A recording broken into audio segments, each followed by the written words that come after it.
किसी को बगैर वजह के मारा होगा, किसी को माँ बहन की गाली दी होगी, किसी की ज़मीन को हड़प कर गया होगा, अपने भाई बहनों का जो विरासत में हिस्सा लगता है वो नहीं दिया होगा, और झूठ बोलकर केस बनाकर जो आज के ज़माने में हो रहा है, किसी को गाली दिया बगैर वजह। भाई पैसा है ना हमारे पास, तो किसी गरीब को गाली दे दिया, माँ बहन की गाली दे दिया और सबके बीच में गाली दिया ताकि पता चले मैं अमीर हूं, मैं माँ की गाली भी दूंगा, बाप की गाली भी दूंगा, ये मेरा उखाड़ नहीं सकता। आपने किसी को गाली दी, मैंने किसी का खून बहाया, मैंने किसी की जमीन को हड़प कर गया, मैं किसी का माल हड़प कर गया, मैं कर्जा लिया और फिर मैंने नहीं चुकाया। हमारे नबी फरमाते जिसने किसी मजलूम को तकलीफ दी होगी बदला तो बाद में होगा, पहले नामा अमल पीठ के पीछे दिया जाएगा। मेरे प्यारों, एक जवान का किस्सा सुनाओ अगर आपकी इजाजत हो तो। इजाजत है? एक जवान का किस्सा सुनाओ जिनका नाम है शेख मूसा। क्या नाम है? 22 साल के जवान। पॉइंट पर आऊंगा तब मैं बताऊंगा शेख मूसा कौन है। अभी सिर्फ इतना सुनो, कितनी उम्र है? 22 साल, मतलब बिल्कुल परफेक्ट जवान है। और वो हमारी तरह जवानी नहीं, हम तो जवानी में भी बुढ़े, क्योंकि हमारे धंधे सही नहीं तो इसलिए हम देखा होगा, अपने जवान को देखा होगा, अब वो केरमा बहुत दुखे भाई। 22 साल में क्यों दुखता? काय को एनर्जी बर्बाद करता है? काय को ऐसे काम करने के भाई? अच्छा, वो जो मैं जिनका नाम ले रहा हूँ शेख मूसा, 22 साल के माशाल्लाह हट्टे कट्टे जवान, और वो अल्लाह के वली और अल्लाह का डर, खौफे खुदाबंदी, बस वो 22 साल के। नाम याद रखना शेख, मैं बार बार पूछूंगा नाम क्या है शेख मूसा। उम्र कितनी? वो कहीं सफर में जा रहे, उस जमाने का सफर हमारी तरह गाड़ियों में नहीं होता था, चले जा रहे एक जंगल से दूसरे जंगल, और पानी भी पी रहे, कहीं तालाब पे पानी पी रहे, कहीं नहर पे पानी पी रहे, और नमाजें भी पढ़ रहे और अल्लाह का जिक्र भी कर रहे। लेकिन ये 22 साल के जो जवान, नाम क्या? इनको भूख बहुत लगी है और खाना कहीं नहीं मिल रहा, बड़े परेशान है। 24 घंटे गुजर गए, 26 घंटे गुजर गए, 28 घंटे गुजर गए, खाने को कुछ नहीं मिला। जवान आदमी हो और 28 घंटे तक खाना न मिले, इतने बेचैन और बेकरार। पानी मिल रहा है, पानी पी रहे हैं, मगर पानी पी पी के कितना पिएंगे? 28 घंटे से पानी पिए जा रहे हैं, बहुत परेशान। अचानक सामने एक नहर देखा। बोलो क्या देखा? और नहर में देखा है एक सेब आ रहा है। सेब समझते हो? एप्पल, सफरजन। ये 22 साल के जवान थे, अल्लाह के वली थे, लेकिन कहा अल्लाह ने मेरे वास्ते भेजा, अल्लाह ने मेरे वास्ते भेजा। सीधे गए और नहर में यूं हाथ डाला और सेब लिया, और पूरा सेब, अरे 28 घंटे के भूखे थे, फटाफट सेब खा गए। अच्छा, सेब खा गए, उसके बाद में ख्याल आया कि अल्लाह खा तो गया, किसका था ये? इसका मालिक कौन? मैंने परमिशन नहीं ली। और आज भी साइंस कहता है कि अगर आदमी का पेट भरा हो और अगर वो कोई चीज खाए तो 4-5 घंटे के बाद वो चीज खून में बदल जाती है। किस में बदल जाती है? खून में। अब इनका तो पेट खाली था और इन्होंने सफरजन खा लिया, और इनको ये मसला मालूम था। फौरन कहने लगे अल्लाह मुझसे गुनाह हो गया, अल्लाह मुझसे बहुत बड़ा पाप हो गया, अल्लाह मुझसे बहुत बड़ी गलती हो गई, मैंने सेब खा लिया, मैंने ये भी नहीं पूछा कि इसका मालिक कौन है, अल्लाह मैंने ये भी नहीं पूछा कि ये कहां से आया है। और फिर रोते रोते कहने लगे अल्लाह तेरी कसम, आज तक मेरे बदन में जो खून बहता था वो हलाल का था, 4 घंटे गुजर जाएंगे फिर मेरे बदन में जो खून बहेगा वो हराम का खून बहेगा, और जब बदन में हराम का खून बहेगा अल्लाह तू नमाज भी नहीं कबूल करेगा, तू रोजे भी नहीं कबूल करेगा, तू ज़कात भी नहीं कबूल करेगा, तू सदका खैरात भी कबूल नहीं करेगा। अल्लाह मुझे इसका रास्ता बता दे। अगर रास्ता कहाँ से मिले? हो मुंह में उंगली डाले के वॉमिट करो, लेकिन जो चीज़ चली गई वो अभी भूखे पेट गई है तो आने वाली। बहुत हैरान, क्या किया मालूम? ये नहर में से आया ना, नहर में डुबकी लगाओ। वो नहर में, हालांकि उनको तैरना नहीं आता था बेचारे, कभी अंदर जावे कभी बाहर आवे, कभी अंदर जावे कभी हाथ मार मार के बाहर आवे, किसी तरह नहर को पार किया। नहर को पार किया तो सामने सेब का बाग नजर आया। बोलो क्या नजर आया? एप्पल का बाग। समझ गए ये वहीं से आया हुआ है। बस वो सीधे बाग के अंदर गए और चिल्लाने लगे, अरे इस बाग का मालिक कौन है? अरे बाग का मालिक कौन है? अरे अल्लाह जल्दी बता दे बाग का मालिक कौन है, ताकि मैं सेब के खाने को माफ करा दूं। इसलिए कि अल्लाह अगर माफ नहीं हुआ 4 घंटे के बाद मेरे बदन में हराम खून आएगा, और अल्लाह उसके बाद मैं असर की नमाज पढ़ूंगा तो तू मेरी नमाज भी कबूल नहीं करेगा। देखा तो एक बूढ़े मियाँ कहीं कोने में बैठे थे। गए, सलाम वालेकुम। वालेकुम सलाम। बाग आपका है? हाँ मेरा है। कहा कि ये पूरा बाग आपका है? कहा ये सेब के दरख्त? कहा वो भी मेरे। कहा इसमें से सेब कभी कभी गिर के लुढ़कता लुढ़कता नहर में चला जाता है। कहा मुझे मालूम है चला जाता है। कहा अल्लाह ने मुझे आप तक पहुंचाया है, मैंने वो सेब खाया, अल्लाह के वास्ते मेरे को माफ़ कर दो ना, एक बार कह दो कि तेरा खाना हलाल था, क्योंकि बस अब 2 घंटे हो गए, 2 घंटे बाकी, 2 घंटे हो गए, 2 घंटे बाकी। 2 घंटे के बाद मेरे बदन में आज तक जो मैं 22 साल मेरी उम्र हुई है, मेरे बदन में जो भी खून बहा है हलाल खाया हो, भूखा बढ़ जाता मगर हलाल खाता हूं। गलती से सेब खा लिया, बहुत भूख लगी थी, हराम का खून बनेगा, मेरी नमाज कबूल नहीं होगी। आप मुझे, और फिर क्या काम लो? कहा आपको उसके बदले में जो मुझसे काम लेना है काम ले लो। आप मुझे नौकर बना दो, आप मुझे सर्वेंट बना दो, आप मुझे गुलाम बना दो, आप मुझे कहो कि आपके यहाँ का बैतुल खला साफ करना है, टॉयलेट बाथरूम साफ करना है, वो भी मैं करूंगा, लेकिन कह दो कि जो सेब मैंने खाया वो कैसा था? हलाल, और मैंने उसको माफ कर। वो बूढ़े ने यूं सर उठाया, वो भी अल्लाह के वली थे, और जौहरी जौहर को पहचान जाता है। मैं कहता हूँ उन्होंने इन आंखों से नहीं देखा होगा, इन आंखों से देखा होगा, यूं देखा और कहा कि माफ करूंगा, एक शर्त है। कहा शर्त क्या? कहा तुमने ही तो कहा कि कोई भी शर्त। हाँ, कहा आप कोई भी शर्त रखे ना, मैं मंजूर है, आप सिर्फ माफ करो। कहा मेरी शर्त है, मेरी बेटी के साथ शादी करना पड़ेगा।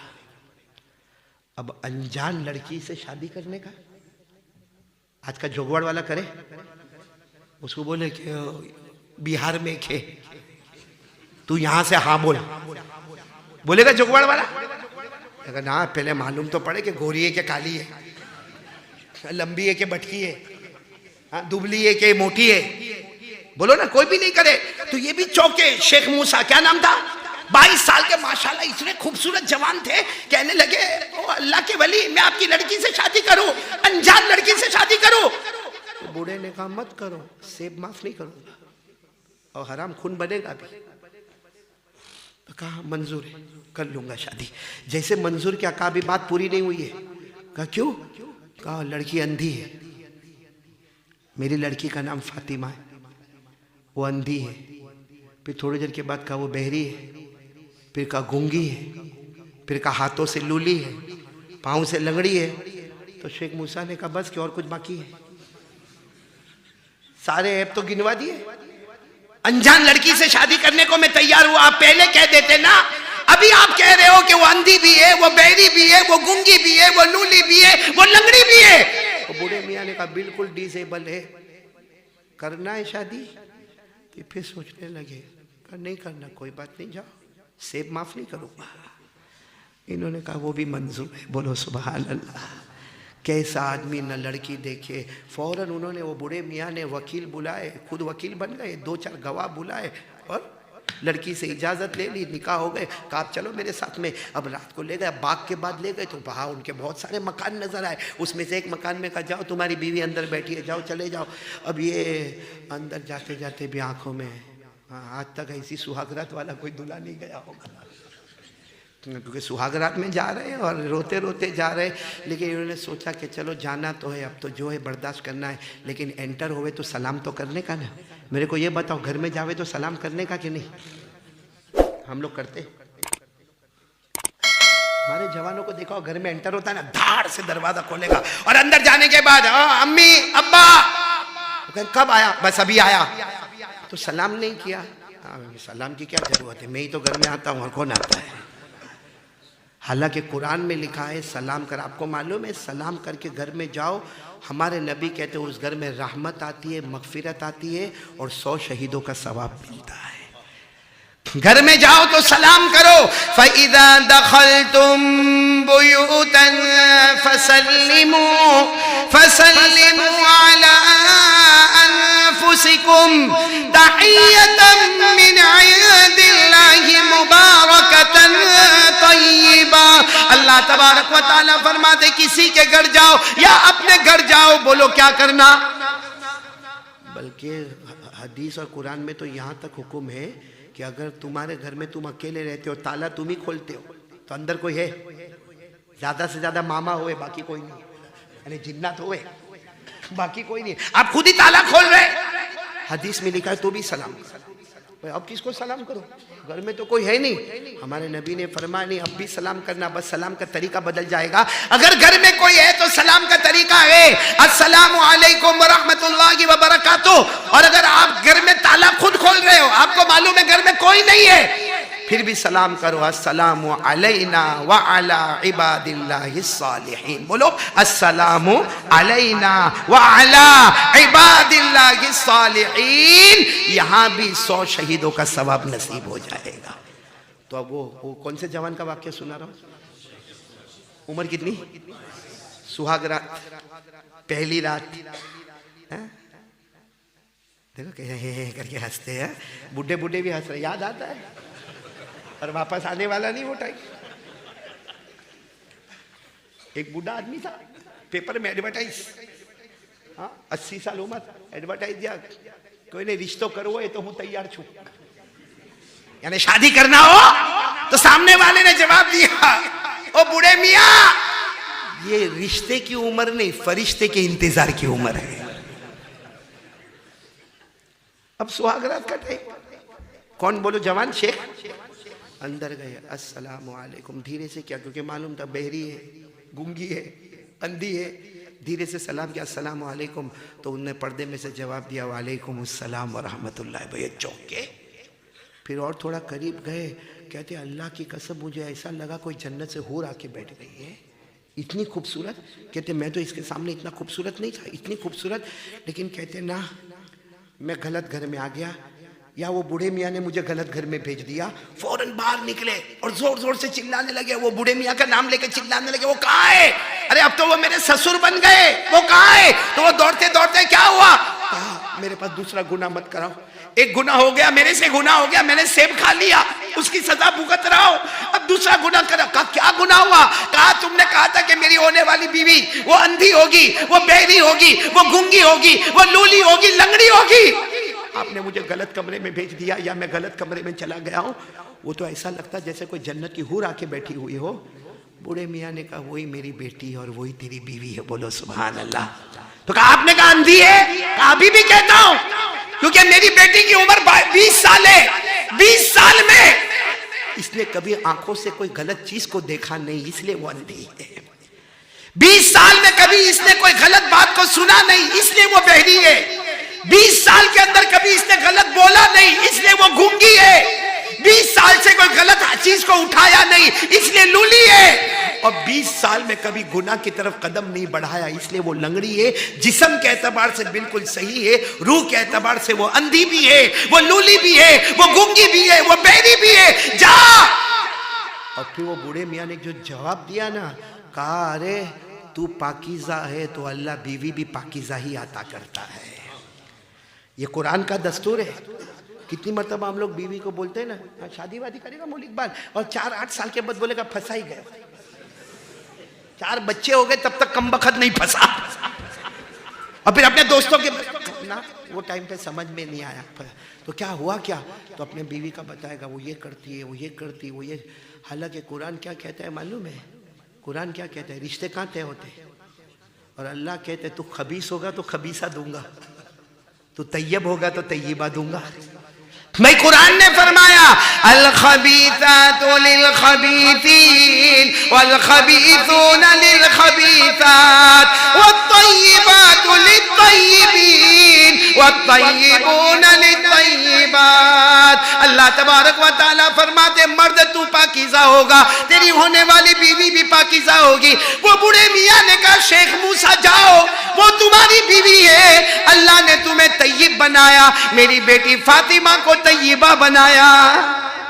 मेरे प्यारों ये अंदर गए और फिर उसके बाद में मियाँ बीवी का रिश्ता कायम हुआ। माशाअल्लाह 1.5 साल गुजरे और एक लड़का पैदा हुआ, और उसी लड़के को हम शेख अब्दुल कादिर जिलानी कहते हैं। ये शेख अब्दुल कादिर जिलानी के अब्बा, बोलो कौन शेख? शेख अब्दुल कादिर जिलानी पैदा हुए। अब आप बताओ अल्लाह की कसम, शेख अब्दुल कादिर जिलानी हाफिज भी, कारी भी, आलिम भी, मुदर्रिस भी, मुफस्सिर भी, मुजद्दिद भी, वक्त के कुतुब भी, वक्त के अब्दाल भी, वक्त के गौसे आजम भी। शेख अब्दुल कादिर जिलानी आलिम रब्बानी, ये सारा इसलिए बना जब इब्तिदा इतनी अच्छी थी तो इंतहा भी अच्छी होगी। जब स्टार्टिंग इतना अच्छा था तो एंडिंग भी उसका बहुत अच्छा था। अब ये महीना जो है ना रबीउल आखिर, ये गौस पाक का महीना, हमारे यहाँ जोगवाड़ में तो अल्लाह का एहसान है, बाकी हमारे यहाँ बड़ा शोर मचता है ये महीने में। गौस पाक का दामन, बोलो ना, अरे बहुत जोर में चिल्लाते गौस पाक का दामन। एक मतलब मैं मेरी खिड़की पर था और वहां सब लोग चिल्ला रहे थे गौस पाक का दामन नहीं छोड़ेंगे, तो मैंने भी शुरू किया गौस पाक का दामन नहीं छोड़ेंगे, गौस पाक का दामन नहीं छोड़ेंगे। मेरी बीवी बहुत डेंजर, यूं पीछे से आई, क्या कर रहे हो, आलिम हो क्या ऐसा करने का? मैंने कहा गलत क्या है? तो बोले क्यों गलत नहीं है, गौस पाक का दामन नहीं छोड़ेंगे। मैंने कहा ना, मैं तो कहता हूँ गौस पाक का दामन भी नहीं छोड़ूंगा, खाजा का भी दामन नहीं छोड़ूंगा, हाँ हजरत अली का दामन भी नहीं छोड़ूंगा, मैदान करबला में शहीद होने वाले हजरत हुसैन का दामन भी नहीं छोड़ूंगा, क्योंकि अल्लाह की कसम किसी एक का दामन थाम लो तुम्हें जन्नत तक पहुंचा देगा। तो मेरी बीवी कहते अच्छा तो ये लोग सही बोलते हैं। मैंने कहा सही बोलते हैं लेकिन सही करते नहीं। बोलते सही है गौस पाक का दामन नहीं छोड़ूंगा, मगर पकड़ तो सही। ये मैंने माइक पकड़ा, अब मैं चिल्लाऊंगा ए जोगवाड़ वालों आज मैं माइक नहीं छोड़ूंगा। आप लोग कहेंगे बराबर है क्योंकि पकड़ा है तो नहीं छोड़ेगा। अब मैं वहां कोने में बैठा और वहां से बोलूं माइक नहीं छोड़ूंगा, माइक नहीं छोड़ूंगा, तेरा बाप पहले जा तो सही कुर्सी पे।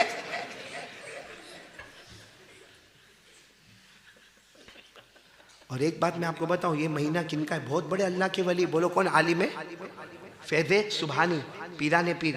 काश हम उनकी कदर कर लेते और उनकी किताबों को पढ़ते, उनके मलफूजात को पढ़ते। बोलो कौन? शेख अब्दुल कादिर जिलानी। और ये बच्चा इतना रोशन ही होता है क्योंकि बाप बहुत रोशन था, माँ सैयदा फातिमा बहुत रोशन थी। इमाम राजी रहमतुल्लाह अलैह ने लिखा है लकड़ी सीधी साया सीधा, इदा कानल उद मुअव्वजा फकैफ यस्तकीमु ज़िल। लकड़ी टेढ़ी, अब हमारा बेटा बेटी कोई गलत काम करे निकाल दूंगा, मार डालूंगा, छोड़ दूंगा, ऐसे नहीं कि पहले तुमने कुछ किया होगा भाई, तुमने कुछ किया होगा, वरना बाप शेख मूसा जैसा हो और माँ सईदा फातिमा जैसी हो तो आज भी कसम अल्लाह की जोगवाड़ में बच्चा शेख अब्दुल कादिर जिलानी पैदा हो सकता है और बेटी राबिया बसरिया पैदा हो सकती है। मैंने तो वहां बहुत सौ को कहा कि शेख अब्दुल कादिर जिलानी से मोहब्बत, आप लोगों से भी पूछता हूँ करते हो मोहब्बत? देखो है सच्ची सच्ची बोलने का, झूठ झूठ नहीं बोलने का। करते हो मोहब्बत? बल्कि बोलो ना सब वलियों से मोहब्बत करते, सिर्फ शेख अब्दुल कादिर जिलानी नहीं, हम हर वली से मोहब्बत करते थे, करते हैं, और बोलो करते। तो शेख अब्दुल कादिर जिलानी, उनके अब्बा का नाम मैंने आपको बताया, क्या मोहब्बत करते हो? हाँ या नहीं? ये बीवी को जाओ, बीवी के पास जाओ और जाके खाली उसको पूछो भूल गया तेरे बाप का नाम क्या? मौन एक बार झगड़ा होगा कि नहीं? बाहर कितनी भी बड़ी अपनी हुकूमत हो, बोलो झगड़ा होगा कि नहीं? और जाके एकदम ऐसा भैया बिल्कुल बिल्कुल बोलो तेरा अब्बा अब्बा तेरा बाजी नो नाम सु, बताओ झगड़ा होगा कि नहीं होगा? हाँ, ससुर का नाम भूल गया तो घर में झगड़ा हो गया। अब मैं पूछ रहा हूँ शेख अब्दुल कादिर जिलानी के अब्बा का नाम तो मैंने पूरे वाक्य में बताया, बोलो क्या? आप दादा का नाम बता दो। बाप का नाम तो मैंने बता दिया, अब्बा का नाम तो बता दिया, अरे बताया कि नहीं बताया? तो आप दादा का नाम बता दो। आपने कहा ना मोहब्बत करते। अभी मैं पूछूं वो अर्तगुल के एपिसोड कितने? आईपीएल में क्या हुआ? न्यूजीलैंड और इंडिया का क्या हुआ? एक विकेट से क्यों मामला अदर बदर हो गया? देखो सब मालूमात होगी, मेरे को भी है। हाँ खाली अर्तगुल की नहीं है भाई, हाथ जोड़ के कहता हूं। और जो अर्तगुल देखते हैं ना उससे बड़ा पावली दुनिया में कोई नहीं है। और ना 400 एपिसोड में तो हैरान हो गया, अल्लाह ये जहन्नमी। और एक एक एपिसोड 40 मिनट का, कसम अल्लाह की 40 मिनट तो 400 एपिसोड के साथ करो, कैलकुलेटर फेल हो जाता है। इतनी मिनट में अगर एक मर्तबा सुभान अल्लाह पढ़ा होता, अल्लाह जन्नत का फैसला कर देता। क्या तरीका ये भाई? क्या तरीका है? अच्छा क्रिकेट में मना नहीं करता, मैं खुद भी कभी कभी पूछ लेता हूँ भाई स्कोर क्या हुआ क्या हुआ, लेकिन इतनी मोहब्बत करने का कि वो आईपीएल की वजह से ईशा की नमाज कज़ा हो जावे, मगरिब की नमाज कज़ा हो जावे। अच्छा मेरे को सच बताओ, जिस आईपीएल की वजह से हमने मगरिब की नमाज को छोड़ा, ईशा की नमाज को छोड़ा, अल्लाह को हाजिर नाजिर रखकर बताओ, वो जो आईपीएल खेलते ना उनको जाके पूछो जोगवाड़ आएगा? आएगा? मैंने बोला आएगा। अच्छा आप बोलो नहीं तू जोगवाड़ मत आ, मैं आता हूं, तुमको आने देगा? अरे तुम्हारे चेहरे पे थूकने को भी तैयार नहीं होगा। जो हमारे चेहरे पे थूकने को तैयार नहीं, हमसे बड़ा पाउली कौन होगा? उसकी वजह से हम मगरिब और ईशा की नमाज को छोड़ते हैं। वो हमारे चेहरे पे थूकने को तैयार नहीं है, हमको थूकदान बनाने को तैयार नहीं है, उसकी वजह से हमने मगरिब की नमाज को छोड़ा, ईशा की नमाज को छोड़ा और उस नबी को नाराज किया जिस नबी ने रो रो कर कहा अल्लाह मेरी उम्मत को माफ कर देना, अल्लाह मेरी उम्मत को माफ कर देना। ये कैसा इंसाफ है मेरे प्यारों? खैर मैं फिर एक मर्तबा कहूंगा, ये दूसरी बात पर जो मैं आना चाहता हूं, किसी का हक बाकी हो, देखो एक सेब का हक चुकाया कि नहीं चुकाया? अरे बोलो ना, चुकाया कि नहीं चुकाया? आज कितने लोग कर्जा लेके जाते हैं, फिर देने का नाम ही नहीं। हाँ लेंगे, कर्जा लेंगे और लेने के टाइम में बस मेरे को 15 दिन में पगार आ जाएगी, मैं तेरे 5,000 रुपये 15 दिन के बाद लौटा दूंगा। आज 15 साल हो जावे 5,000 नहीं आए, उसका मोबाइल बदल गया, उसके कपड़े बदल गए, उसका उठना बैठना बदल गया, उसका रहना सहना बदल गया, उसके घर में बड़ी टीवी की डिस्क आ गई, उसके घर में न जाने कलर हो गया, उसके घर में फर्नीचर आया और हम 5,000 रुपया मांगने जावे। क्यों खा जाऊंगा क्या? दूंगा, जब आएगा तब दूंगा, तेरे को जो करना है कर ले। बोलो होता क्यों नहीं होता? ऐसे के बारे में हमारे आका सल्लल्लाहु अलैहि वसल्लम ने क्या फरमाया? ये उलमाए किराम मौजूद है। एक जनाजा आया हमारे नबी सल्लल्लाहु अलैहि वसल्लम के सामने, हमारे नबी नमाज पढ़ाने के लिए खड़े हो गए, सफे लग गई। कौन सी नमाज? जनाजे। अभी जनाजे की नमाज शुरू होने वाली कि हमारे नबी यूं पीछे मुड़े और कहा अलैहि दैनुन, सामने जनाजा है, कहा इनके ऊपर कोई कर्ज बाकी है? क्योंकि ये अमीर है, मुझे मालूम है इनके पास बहुत पैसा है, इनका कोई कर्ज बाकी है? तो कुछ साहबा किराम ने उंगलियां उठाई, हमारा कर्ज बाकी है। हमारे नबी के चेहरे का रंग बदल गया, कर्ज बाकी और दुनिया से चले गए। पढ़ा दो जिसको जनाजे की नमाज पढ़ाना हो, मैं ऐसे के जनाजे की नमाज भी नहीं पढ़ाता। हमारे नबी वहां से चले गए। वो तो हजरत अली खड़े हुए, भाई किसका किसका कर्जा बाकी है? कहा मेरा मेरा, कहा सबको मैं अदा कर दूंगा। दौड़े, कहा अल्लाह के रसूल मामला क्लियर हो गया, आके जनाजे की नमाज पढ़ा दो। तब हमारे नबी ने जनाजे की नमाज पढ़ाई। यानी जो किसी से कर्ज लिया और पैसा होने के बावजूद नहीं देता है, हमारे नबी उसके जनाजे की नमाज पढ़ाने को भी तैयार नहीं। तो सोचो कि हम जब कब्र में जाएंगे तो नबी कैसे राजी होंगे हमसे? भाई बात समझ में आ रही है ना? बोलो ना हाँ आ रही, तो बोलो हाँ समझ में आ रही है। तो ये दूसरी बात के लिए कौन कौन तैयार है? भाई किसी का हक दबाया हो, किसी की जमीन दबाई हो, किसी का खेत दबाया हो और किसी तरह हमने डॉक्यूमेंट्स बदल दिए हो और हमारे नाम पर या हमारे बाप के नाम पर या दादा के नाम पर कर दिया हो, लेकिन आपको मालूम है ये हराम है, ये हराम है, ये हराम है, ये हराम खून मेरे बदन में जाएगा। अल्लाह न नमाज कबूल करेगा न रोज़ा कबूल करेगा। उससे पहले मामला क्लियर कर दो। सीने पर भारी बोझ बहुत आएगा, लेकिन कसम अल्लाह की जो सुकून अल्लाह देगा दुनिया में भी देगा और आखिरत में भी अल्लाह